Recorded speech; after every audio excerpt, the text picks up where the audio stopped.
சனிக்கிழமை செமினார் கோயில் தங்கச்சி வீட்டுக்கு கிளம்பிட்டு ஞாயிற்றுக்கிழமை தான் வீட்டுக்கு வந்திருந்தேன். ஈவினிங் போல தான் கிளம்பி போயிருந்தேனா, நான் போகும்போதே மணி 4 ஆயிடுச்சு. அதுக்கப்புறம் அங்கே போயிட்டு சரி அதுக்கப்புறம் லேட் ஆயிடுச்சு. நைட்டே அங்கே தங்கிட்டு காலையில தான் கிளம்பி வந்திருந்தேன். குட்டி தம்பி நல்லா வாக்கர்லாம் நடக்க ஆரம்பிச்சிச்சு. நோ சொல்றாங்க சூப்பரா. வீட ரவுண்ட் அடிக்கிறது தான், கையில கட்டதான் தூக்கிட்டு ஓடியாந்துடுறது. அப்புறம் போயிட்டு அப்புறம் காலையில மறுநாள் காலைல ஒரு 10 மணி போல தான் வீட்டிலேருந்தே கிளம்பி நான் மட்டும் தான் போயிருந்தேனா, பாப்பா விட்டுட்டு தான் போயிருந்தேன். பஸ்ல போயிட்டு வீட்டுக்கு வந்தாச்சு. வரும்போதே காலையிலேயே ஃபோன் அடிச்சிட்டாங்க, ஏதாவது வாங்கி வச்சிடறேன் சீக்கிரம் வந்துருந்தேன். கம்பெனில வேற 2 பேர் லீவு.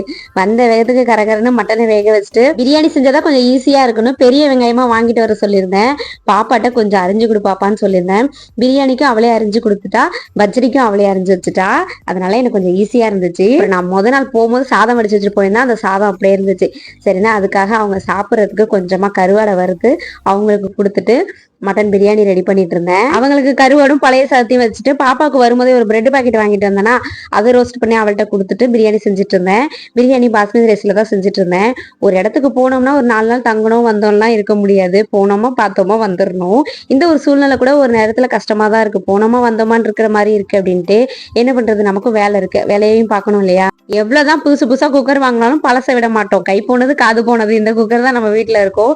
தம் தானே போடுறோம். அதனால இது குக்கர் விசில் வரலனாலும் இந்த குக்கரை வச்சு ஓட்டிட்டு இருக்கேன். சூப்பரா மட்டன் பிரியாணி போட்டுட்டு கம்பெனிக்கு டீ முன்னாடியே போட்டு கொடுத்தாச்சு. கம்பெனிக்கு கிளம்பியாச்சு. Okay bye.